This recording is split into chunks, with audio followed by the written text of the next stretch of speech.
Hi guys, welcome to my channel. ഇന്ന് നമ്മളുള്ളത് കോഴിക്കോടാണ്.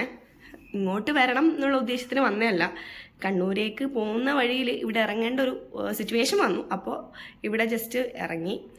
അപ്പോൾ ഇന്ന് നമ്മൾ വിചാരിച്ചു കോഴിക്കോട് കുറച്ച് സ്ഥലത്ത് ഇങ്ങനെ പോവാം. കോഴിക്കോട് നമ്മൾ മുമ്പ് വന്നിട്ടുള്ളതാണ്, പക്ഷേ ഇപ്പം കുറച്ച് സമയം മാത്രമേ ഉള്ളൂ. അപ്പോൾ നമുക്ക് പറ്റുന്ന കുറച്ച് സ്ഥലത്തെല്ലാം ഇങ്ങനെ പോകാമെന്ന് വിചാരിച്ചു. അപ്പോൾ ഇന്നത്തെ വീഡിയോ അതാണ്. നിങ്ങൾ പെട്ടെന്ന് പോയിട്ട് വീഡിയോ കണ്ടിട്ട് കേട്ടാ. ഒരു കാര്യം പറയാൻ മറന്നുട്ടാ, എൻ്റെ ഒപ്പം വേറൊരാളും കൂടി ഉണ്ട്, കാണിച്ചു തരണ്ടേ? വാ വാ എന്ന് പറയുമ്പോൾ വരണം എന്ന് പറഞ്ഞിട്ട് സെറ്റാക്കി വെച്ചിട്ടുണ്ട്. ഓക്കെ, എവിടത്തേക്കാ പോകുന്നത്? കോഴിക്കോട്. അപ്പം നമ്മൾ പോയിട്ട് വരാം. ടാറ്റ പറയും. ഞാൻ ആദ്യം പറഞ്ഞില്ലേ, നമ്മൾ ഒട്ടും പ്രതീക്ഷിക്കാണ്ടാണ് ഇവിടെ ഇറങ്ങിയെന്ന്. അതുകൊണ്ട് തന്നെ എവിടെ പോകണമെന്നോ എന്ത് ചെയ്യണമെന്നോ ഒരു പ്രോപ്പർ പ്ലാനിങ് നമുക്കുണ്ടായില്ല. ഇന്നലെ നമ്മൾ ലേറ്റായിട്ടാണ് കേട്ടോ എത്തിനി. സ്വാഭാവികമായിട്ട് നമ്മളിന്ന് രാവിലെ എഴുന്നേൽക്കാൻ വേണ്ടി ലേറ്റായി. അതുകൊണ്ട് നമ്മൾ ബ്രേക്ക്ഫാസ്റ്റ് സ്കിപ്പ് ചെയ്യാം എന്നുള്ള ഒരു പ്ലാനിങ്ങിലായിരുന്നു ഉണ്ടായത്. പിന്നെ ലൈറ്റായിട്ടൊരു ചായ കുടിക്കാമെന്ന് വിചാരിച്ചു. നമ്മളവിടെ നിന്ന് ഇറങ്ങുമ്പം തന്നെ ഒരു 12 മണീൻ്റെ അടുത്ത് ആയിരുന്നു. ഞാൻ വിചാരിച്ചപ്പോൾ ചായയും കുടിച്ചിട്ട് നമുക്ക് ഉച്ചക്കത്തെ ഫുഡും കഴിച്ചിട്ട് എവിടെയെങ്കിലും പോവാം എന്നുള്ളൊരു പ്ലാനിങ്ങിലായിരുന്നു എൻ്റെ മൈൻഡിലുണ്ടായത്. അങ്ങനെ അടുത്തുള്ളൊരു കടയിൽ നമ്മൾ ലേറ്റായിട്ടൊരു ചായയെല്ലാം കഴിച്ചിട്ട് നേരെ റഹ്മത്തിലേക്ക് പോകാൻ തീരുമാനിച്ചത് ഞാനാണ് കേട്ടോ. അമ്മ പൊതുവേ നോൺ വെജ് അങ്ങനെ അധികം ഇഷ്ടപ്പെടാത്ത ഒരാളാണ്. അപ്പം ഞാൻ അമ്മയോട് പറഞ്ഞു, കോഴിക്കോട് വന്നാൽ റഹ്മത്ത് ബിരിയാണി എന്തായാലും കഴിക്കണം, നിർബന്ധമാണ് എന്നെല്ലാം പറഞ്ഞിട്ട് അമ്മേനെ നിർബന്ധിച്ചിട്ട് റഹ്മത്തിലേക്ക് കൊണ്ടുവന്നു. നമ്മളവിടെ എത്തുമ്പം ഒരു മണിക്ക് മുമ്പ് എത്തിയത്, മീൻസ് ഒരു 12:30 ടൈമിലാണ് എത്തിയത്. അതുകൊണ്ട് തന്നെ ഒട്ടും തിരക്കുണ്ടായിട്ടില്ല. മുമ്പ് ഞാൻ എൻ്റെ ഫ്രണ്ട്സിൻ്റെ കൂടെ ഇവിടെ വന്നിട്ടുണ്ടായി. ആ സമയത്ത് ഇവിടത്തേക്ക് കയറാൻ പോലും ഒരു സ്പേസ് ഉണ്ടായിട്ടില്ല. ഇന്നെന്തോ ഭാഗ്യത്തിന് നേരത്തെ എത്തിയോണ്ട് ക്യൂ ഒന്നും നിൽക്കാണ്ട് വേഗം ടേബിൾ കിട്ടി. അങ്ങനെ ഞാനും അമ്മയും ഇരുന്നു. ഞാനൊരു ബീഫ് ബിരിയാണിയും അമ്മ ഒരു ചിക്കൻ ബിരിയാണിയാണ് ഓർഡർ ചെയ്തത്. അങ്ങനെ കഴിച്ച ഫുഡെല്ലാം നല്ല ഫുഡായിരുന്നു. എനിക്കൊന്ന് മുമ്പ് കഴിച്ചതിൻ്റെ അത്ര പോരാ എന്നാണ് എനിക്ക് തോന്നുന്നത്. എന്നാലും അറിയില്ല, എന്നാലും ഓക്കെ ആയിരുന്നു, നല്ല ഫുഡായിരുന്നു. ഫുഡ് കഴിക്കുമ്പോൾ തന്നെ നമുക്ക് പോയിട്ട് വരാൻ വേണ്ടി പറ്റുന്ന കുറച്ച് സ്ഥലങ്ങളെല്ലാം ഞാൻ സെർച്ച് ചെയ്ത് വെച്ചു കൂട്ടാം. അതായത് ഡിസ്റ്റൻസ് കുറഞ്ഞതും പെട്ടെന്ന് നമുക്ക് തിരിച്ച് വരാൻ വേണ്ടി പറ്റുന്ന അധികം ബ്ലോക്കൊന്നും ഇല്ലാത്ത കുറച്ച് സ്ഥലമെല്ലാം നോക്കി വെച്ചു, സെറ്റാക്കി. എന്നിട്ട് അവിടെ നിന്ന് ഫുഡെല്ലാം കഴിച്ചിട്ട് ഇറങ്ങി. നമ്മളിപ്പോൾ പാളയം മാർക്കറ്റിലേക്ക് പോവുകയാണ്.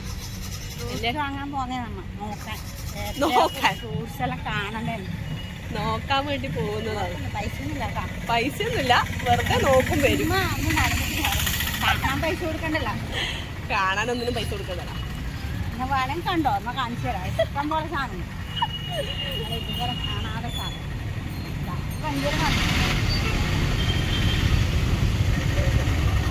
ഇതാണ് മേള് അല്ല അല്ലേ?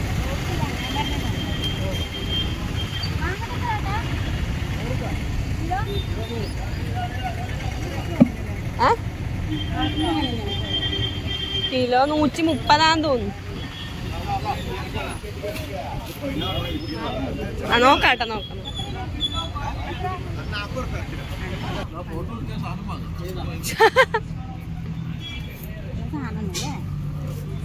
പൊടി എടുക്കണം നമുക്ക്. ഇതിന്റെ ഉള്ളിൽ എന്താണ് പറഞ്ഞോ? അതായത് ഭൂമിന്റെ അടിയിൽ എന്താണ് സാധനങ്ങൾ വിൽക്കുന്ന ആളാണ്.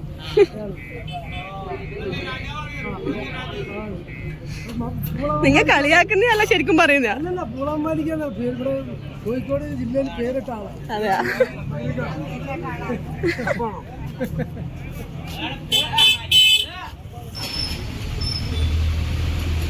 ഇതല്ലേ വേണ്ടേ?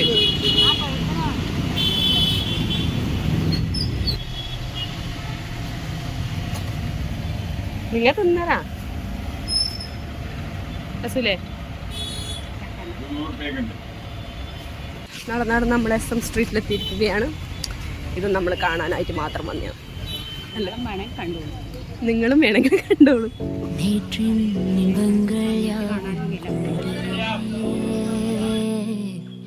இன்றே போதே அர்த்தமாக்குதே இன்றின் இப்போதின் இன்பம் யாவுமே நாளே ஓர் அர்த்தம் காட்டுமே வாழாயின் வாழ்வை வாழவே தாழாமல்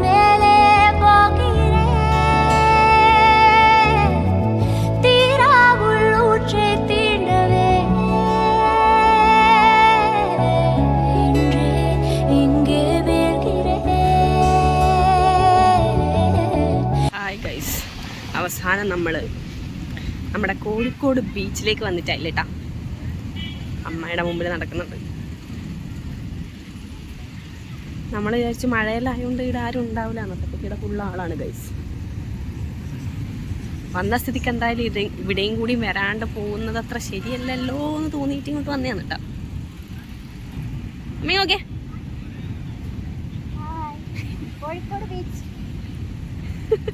മഴയില്ലാതുകൊണ്ട് നമ്മൾ ഇന്ന് ബീച്ചിലേക്ക് പറയാന്ന് മഴയില്ലാതുകൊണ്ട് നമ്മൾ ബീച്ചിലേക്ക് വന്നു. വേറൊന്നും പറയാനില്ലേ?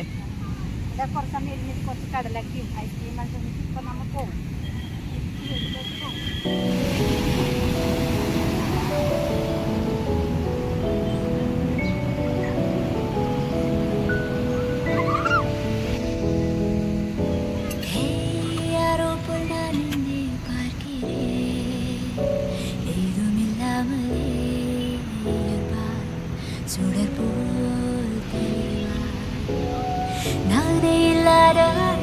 நான் வாழ்கிறேன், கண்ணாடியாய் பிறந்தேன், காண்கின்ற எல்லாம்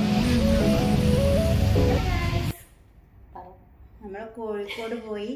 കോഴിക്കോട് ഒരു ബീച്ചിൽ പോയിട്ട് ഇവിടെ പോയിട്ട് വരണ്ടേ, റഹ്മത്ത് പോയല്ലേ. അത് സാറില്ല, പറഞ്ഞോ, ഒന്നും പോകുന്നില്ല. പിന്നെ നമ്മൾ റഹ്മത്ത് ഹോട്ടലിൽ പോയി കോഴിക്കോട് നല്ല സൂപ്പർ ബിരിയാണി കഴിച്ചു. അവിടെ നിന്ന് നേരെ ബീച്ചിലേക്ക് പോയി. ബീച്ചിൽ കുറേ സമയം മറ്റേ ഇവിടെ പോയാൽ പാർക്കിൽ മുട്ടായിത്തെരുവിൽ, കോഴിക്കോട് എസ് എൻ പാർക്ക് മുട്ടായിത്തെരുവിൽ പോയി. കുറേ ഡ്രസ്സെല്ലാം നോക്കി, ഒന്നും എടുത്തിട്ടൊന്നുമില്ല, കുറച്ച് രണ്ടെണ്ണം വാങ്ങി. പിന്നെ മാർക്കറ്റിൽ പോയിട്ട് പാളയം മാർക്കറ്റിൽ പോയി. അതാ നമുക്ക് ഏറ്റവും ഇഷ്ടമായി, കാരണം കുറെ സാധനം ഉണ്ടല്ലോ വാങ്ങാൻ. വാങ്ങാൻ പറ്റിയിട്ടും കുറേ ഐറ്റംസ് ഫ്രൂട്ട്സെല്ലാം നമുക്ക് കാണാൻ പറ്റി. നല്ല ആദ്യമായിട്ട് അങ്ങനെ കാണുന്നത്, അത്രയും ഒരുമിച്ച് കാണാൻ പറ്റുന്ന ഒരു നല്ലൊരു ഇതുണ്ടായി കണ്ടിട്ട്. വെച്ചത് കാണാൻ നല്ല ഭംഗിയല്ലേ? വെച്ചത് കാണാൻ നല്ല ഭംഗി. പക്ഷെ അടിയിലെല്ലാം നല്ല പെരുമാറ്റമില്ല. അവര് കുറച്ച് സാധനങ്ങൾ നമ്മൾ വാങ്ങിനി, പക്ഷെ കാണാൻ പറ്റില്ല, റേറ്റ് കൊണ്ടുവരാൻ കഴിയില്ല അങ്ങനെ വാങ്ങിയാൽ. അതുകൊണ്ട് ഭയങ്കര വെയിറ്റ് അല്ല നമ്മളെ ഫ്രൂട്ട്സും ഇതെല്ലാം വാങ്ങുമ്പോൾ. കുറച്ച് പച്ചക്കറി വാങ്ങി, ചെറിയ കുറച്ച് വിലക്കുറവിലെ സാധനങ്ങൾ നമ്മൾ വാങ്ങി. എന്നിട്ട് നേരെ ബീച്ചിലേക്ക് പോയി. ബീച്ചിൽ പോയിട്ട് കുറച്ച് സമയം നമ്മൾ വെച്ച് മഴ, ഇവിടെ ഭയങ്കര മഴയാന്നല്ല പറയുന്നുണ്ടായിരുന്നു. ഇന്ന് ഫുള്ള് വെയിലായിരുന്നു. അപ്പൊ ഇന്ന് ഫുള്ള് വെയിലുണ്ടായിരുന്നു. അതുകൊണ്ട് നല്ല വൃത്തിയിൽ പോയി കുറച്ച് സമയം അവിടെ ഇരുന്നു. ഐസ്ക്രീം കഴിച്ചു, കടല വാങ്ങി, പൈനാപ്പിൾ വാങ്ങി. കടലിലേക്ക് അങ്ങോട്ട് ഇറങ്ങിയിട്ടാട്ടോ, അവിടെ അങ്ങോട്ട് ഇറങ്ങാൻ പറ്റൂല എന്ന് പറഞ്ഞു. അതുകൊണ്ട് കുറേ പേരെല്ലാം ഇറങ്ങുന്നുണ്ട്, നമ്മളങ്ങനെ ഇതാക്കിയിട്ട. പക്ഷെ അവരവിടെ സ്പേസ് ഇട്ടിട്ടുണ്ട്, ഇത്ര മാത്രമേ ഇറങ്ങിക്കൂടൂ. അതുകൊണ്ട് നമ്മൾ ഇറങ്ങിയിട്ടൊന്നുമില്ല, എല്ലാം നല്ല പുള്ളി ഇതായിട്ട് വന്നു. നേരെ ഇങ്ങോട്ട് വന്നു. ഇനിയിപ്പം ട്രെയിൻ ലേറ്റ് ആണ്, അതുകൊണ്ട് നമ്മൾ വെച്ചിട്ടും ഈ വീഡിയോ കൂടി എടുത്തിട്ട് പോവാം. ഇനി കുറച്ച് സമയം എല്ലാം പാക്ക് ചെയ്തിട്ട് വാങ്ങിയ സാധനം പാക്ക് ചെയ്തിട്ട് നമ്മൾ നേരെ നാട്ടിലേക്ക് പോകാം. വലിയൊരു ലഗേജ് ഉണ്ട് കേട്ടാ, ഒന്ന് വാങ്ങിയിട്ടല്ലേ. ട്രെയിനിൽ ഇപ്പൊ എടുത്തിട്ട് കയറലാണ്. ഇപ്പൊ എനക്ക് നിൽക്കാനും സീറ്റ് കിട്ടുമായിരുന്നു. അല്ല, ബുക്കാക്കിയാണ്. സീറ്റ് കിട്ടുമല്ലേ? ബുക്കാക്കിയാണ്. അപ്പൊ എന്തായാലും സീറ്റ് കിട്ടും. കുഴപ്പമില്ല. അതാണ് നമ്മളെ ഇന്നത്തെ ദിവസം. എന്നാലും നമ്മള് അതല്ല, ഇത്രയും ഏരിയ കവർ ചെയ്യാൻ പറ്റും നമ്മൾ വിചാരിച്ചിട്ടാ. പക്ഷെ ഇത്ര ഏരിയ കവർ ചെയ്യാൻ പറ്റിയല്ലേ? കൊറേ ഓട്ടോക്ക് 60 രൂപ കൊടുത്ത് ഇങ്ങനെ. പക്ഷെ അധികം ചാർജൊന്നുമില്ല, നോർമൽ പൈസ. അവര് നല്ല ഓട്ടോക്കാരല്ല, നല്ല പെരുമാറ്റമുള്ളവര്, നല്ല വൃത്തിയിൽ അവരോട് ഒരു കാര്യങ്ങൾ പറഞ്ഞാൽ അവർ ആ സ്ഥലത്ത് നമ്മളോട് ഇല്ലെങ്കിൽ ദേഷ്യപ്പെടുകയും ചെയ്യില്ല. ഇപ്പൊ ഗൂഗിൾ മാപ്പ് നോക്കിയിട്ടാണ് നമ്മൾ എല്ലായിടത്തും പോയെ. അപ്പൊ നല്ല സമയത്തോടെ അവര് നമ്മളോട് പെരുമാറി ആ സ്ഥലത്ത് നമ്മൾ എത്തിച്ചു. പറഞ്ഞു ഇതെവിടെയാണ്. അങ്ങനെ അവർക്ക് അറിയാത്തതും ഉണ്ട്. ഈ കോഴിക്കോടിലെ നിൽക്കുന്ന സ്ഥലം അവർക്ക് അറിയാത്ത ഹോട്ടലുകളും ഉണ്ട്. അപ്പം അതിൻ്റെ ഒരു ഇതുണ്ടായി. അപ്പം നല്ല ഭംഗിയായിട്ട് ഒന്നും കുഴപ്പമൊന്നും ഉണ്ടായില്ല. നമ്മ രണ്ടാളേ ഇല്ല ഒന്നാമത്. അതുകൊണ്ട് നമ്മൾ എന്തെങ്കിലും പ്രശ്നമാവും വിചാരിച്ചു. പക്ഷെ പ്രശ്നം ഉണ്ടാവാനല്ലേ, കാലം മാറിയില്ലേ. എന്ത് പ്രശ്നം പറഞ്ഞാൽ അമ്മ ഉണ്ട് ഒന്നിച്ച്, അതാ ധൈര്യം. അതുകൊണ്ടാണ് ഇറങ്ങിയാണ്. പിന്നെ വേറൊന്നുമില്ല അല്ലേ? എന്നാല് അടുത്ത വീഡിയോയില് പിന്നെ നമ്മളെ പിള്ളമാരെ ഇതല്ലേ കോട്ടയത്തെ വരുമ്പോ റിൻസി കൂടി ഉണ്ടായിന്, ഷാല് കൂടി ഉണ്ടായിന്. പക്ഷെ അവരെല്ലാം അവരവരുടെ സ്ഥലത്തേക്ക് ഷാല് പാലായിലേക്ക് പോയി. അവിടെ നിന്ന് ബസ് കയറി വന്നു. റിൻസി നമ്മളെ റെയിൽവേ സ്റ്റേഷൻ വരെ ഉണ്ടായിന്. അവളിങ്ങനെ പേടിച്ചിട്ട് അമ്മനെ നോക്കണേ എന്നാണ് കുട്ടികളെ കയറ്റി. കെയറിങ് മാമനാണ് പ്രിൻസി. നല്ല മോളാണ്. ആരും എടുത്ത് പറയുന്നില്ല, എല്ലാരും നല്ല കുട്ടികളാണ്. എനിക്ക് അവിടെ വന്നതിൽ എല്ലാം നല്ലൊരു സന്തോഷമായിപ്പോയി. എന്ന് വെച്ചാൽ ഇങ്ങനെ ഇത് കാണാൻ പറ്റും. അങ്ങനെ അവരപ്പുറം ഇത്രയും കാലം അമ്മു 2 വർഷം അവരപ്പുറം നിന്നില്ലേ. അപ്പൊ എനിക്കൊരു ദിവസം അവരപ്പുറം നിന്നതിന്റെ ഒരു വല്ലാതെ ഒരു സന്തോഷവും. ഇങ്ങനെയുള്ള ഒരാളെ കുട്ടികളപ്പല്ലേ ഇത്തിരി 2 വർഷം അവർ നിന്നപ്പോൾ നല്ലൊരു ഇതെല്ലാം കിട്ടിയത് കൊണ്ട്, നല്ല കൂട്ടുകാരെ കിട്ടിയതുകൊണ്ട് എനിക്ക് വളരെ സന്തോഷമായി. അവരെ ഞാൻ കണ്ടതിൽ അതിനെക്കാട്ടി സന്തോഷമായി. എല്ലാം കൊണ്ടും നല്ലതാണ്. എല്ലാവരും നല്ലതായിരിക്കട്ടെ. നമ്മൾ കോട്ടയത്ത് പ്രോഗ്രാം കഴിഞ്ഞിട്ട് വരുന്ന വഴിയാണ് ഇവിടെ ഇറങ്ങിയത്. അതാണ് കേട്ടോ അമ്മ പറഞ്ഞത്. ഞാനത് ആദ്യം പറഞ്ഞിട്ടില്ല. അപ്പം നമ്മുടെ അടുത്ത വീഡിയോയിൽ വീണ്ടും കാണാം. അത്രയല്ലോ.